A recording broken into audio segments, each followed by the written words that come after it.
Today, I'm in the Abba house. I hope I'm pronouncing that correctly. And it's located right next to the Multicultural Centre, which used to be the high school for Stony Plain. And the Abba house was moved to this spot, and it features some wonderful artifacts from the history of the community and the Abba family. It's actually a really interesting house. It's a little bit creepy, and that's probably why they do ghost tours here in the Halloween season. And I've been on one of those, and it's a really fun time. But it's a really cool house that shows a glimpse of what life was like at the turn of the century. This house itself was built in 1910, and the family who lived here loved it, and they made a lot of alterations to make it a perfect home. So why am I focusing on this wheelchair? Because there's actually a really interesting story about it. Not so much about the wheelchair, but what the family did for the person who was in the wheelchair. Now this wheelchair is on the first floor, so how did they get to the second floor? I'm going to show you. That answer comes in the form of this hole in the floor. They would actually pulley the person up through the hole to the second floor. That shows commitment to somebody that you love who's confined to a wheelchair, because they certainly wouldn't have been able to walk down these stairs. As soon as you walk into this house, you're just assaulted with all of the history. There's so many artifacts that you can see, that you can learn about. There's a huge saw right here that many people would have used to clear the brush on their farmland to make it ready for crops. And now it sits here as an artifact for people to see, and it's so interesting. That's what I love about these places. And you can come into the kitchen, you can see this old stove that was just recently installed, and so many other things. And now, obviously, they've taken some liberties with certain things. They've added a bathroom that wouldn't have been here, and an office. And as Melissa will take us through talking about the place, you'll be able to learn that some of these liberties were taken to show other aspects of pioneer life that we usually don't get to see. Nonetheless, this is a wonderful house with a really cool history, and it's really neat to check out. What I love about these old houses is, while now they serve as a museum, years ago they were somebody's home. Somebody lived here, somebody loved living here. They had family, they had children, husbands and wives, and there's so much history in the walls. In fact, some say this place is actually haunted, and you can come here during the Halloween season and actually do tours at night and see if you come across any ghosts. And I've actually done that tour, and I gotta say, it's a lot of fun, and it's kind of creepy. And right now, I'm actually alone in this place, and I'm a bit creeped out by it. But it's got such a cool history to it. We got the wheelchair that gets pulleyed up through the floor. There's the fact that the individual who owned this place was such a prominent individual in the early history of Stony Plain. And it's a beautiful house. It's got its piano, it's got wonderful furniture, old photos, and it's such a great glimpse of the history of this community, the pioneers, and everyone who helped build it to make it what it is today. So when I got here, there were admin offices upstairs and a store down here. And I thought it was important to return it back to what it had been. Mm-hmm. So these are all the artifacts we've collected in the last 3 years or had in storage that we didn't have space for. A lot of them, this would have been their summer kitchen, but a lot of them are related to hardware because they owned a hardware store. So some of the things you see, like the big saw and all those things, are related to that. That's why that becomes a significant part of the collection. Pantry, we just got this stove the other day, last summer, right, COVID time. Normally the silver is polished, but no one has been in here for a while. They were a very musical family and entertained a lot, so they would have used sort of the dining room parlor area. So I had them restore that to this. But I redid this as an office because he was a businessman, and we already had 2 bedrooms. And we had various artifacts from the period that belonged to him that we thought were important to showcase. So a way of doing that was to make this a home office. Even down to the details in this cupboard. He was a avid fisherman and played golf. In there, I'll let you go in by yourself because it's small. We've outfitted it. This was the Maids Room. We've outfitted it as a powder room because we had various artifacts associated with that. They wouldn't have had indoor plumbing when it was first here. It would have come much later, but we had a sink and some of the sort of medicines and a wash basin. Everything would have been done with the pitcher and bowl in various rooms. There wouldn't have been a separate room to do that. Again, we did this basically for the public to see, and because we had artifacts more than that, they would have actually had a sort of our modern bathroom. This would have been a bedroom back in the day. Again, the mannequins are just to show the period items that we have to display. They would not have had a mannequin up either to, some people do it now to put their clothes out or any of that. That wouldn't have happened. That would have been, that's for our purposes to show some of the periods things that we have. Same as the suitcase, they wouldn't have necessarily left their suitcase out, but that's just to show you we have a period suitcase with some of the clothing. This as a way of it's an artistic choice more than sort of a natural thing of what would have been there at the time. We've outfitted it with various things that we had to show like the men's and women's on both sides, but it would have looked slightly different back in those days. And was probably used more for storage. Most of the clothes would have probably been in dressers at that time. The kids' room, the various things of toys from the period. There's not much. This flooring came in. There's hardwood under it, and I'm so tempted to rip it up.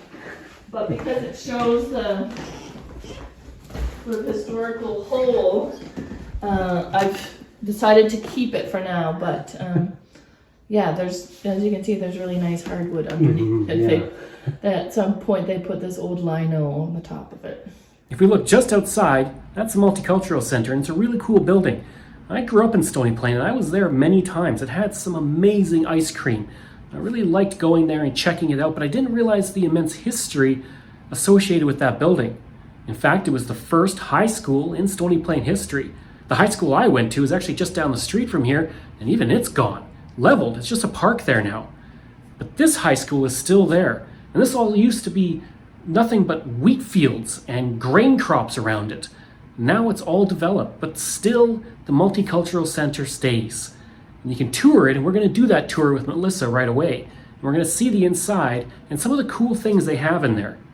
But of course, if you're here, you gotta check out this house. I have driven from the far north to the far south on my historical tour, and I still haven't covered all the areas that ExploreNet covers with its internet service, including its new LTE network that features unlimited data and up to 50 megabits per second of download speed, which I have at home, and I'm very thankful for.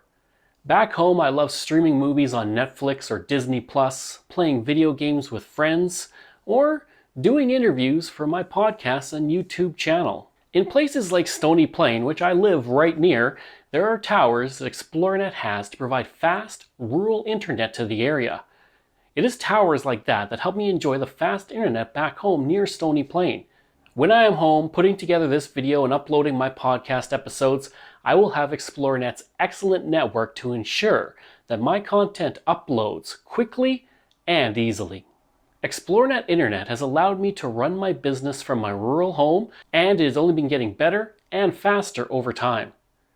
ExploreNet is a rural internet provider, and that is their root, and that is their sole focus.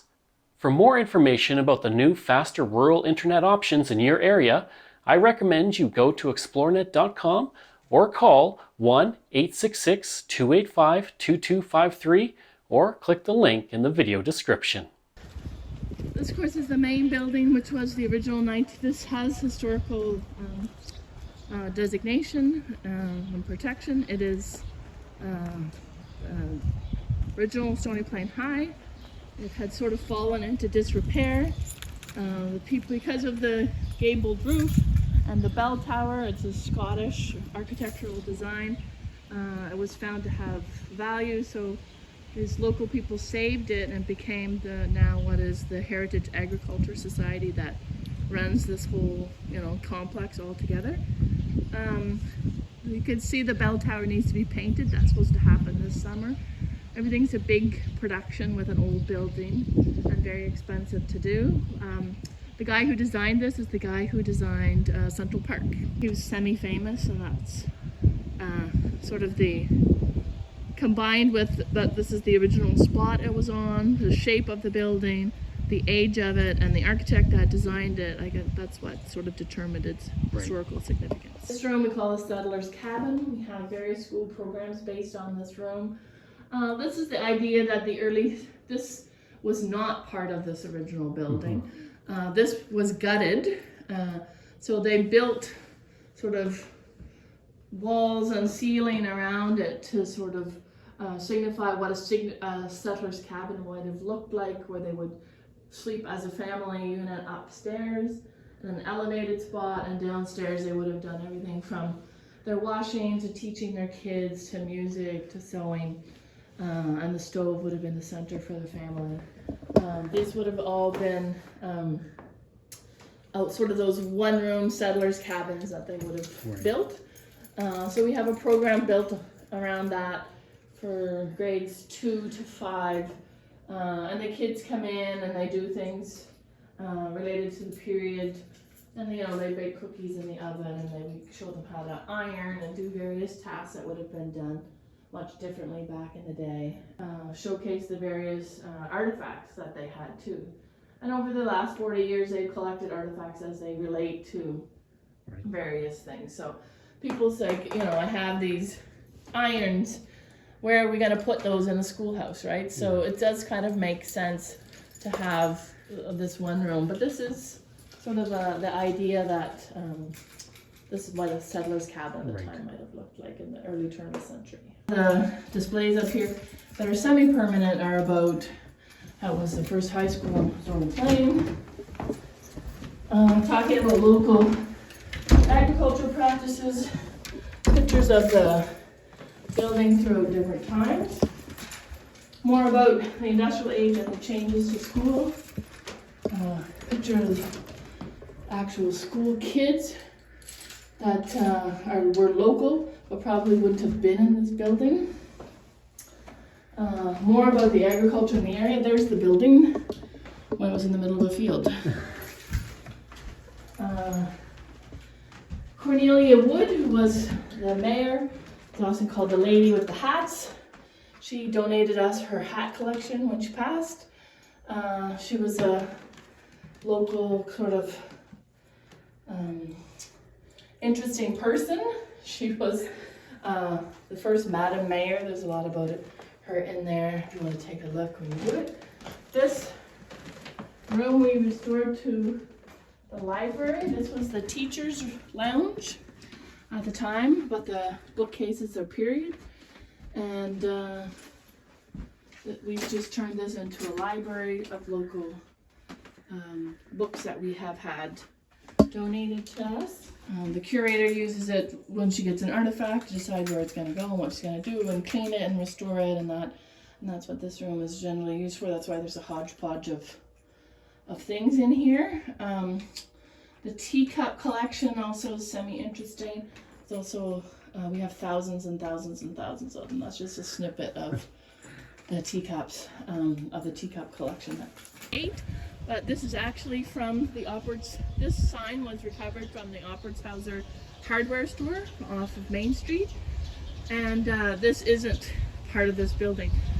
We saved the sign, or somebody saved the sign, and so we've attached it to the house, but it's the only sort of period thing that doesn't kind of actually fit in, that wouldn't ever have been on their house.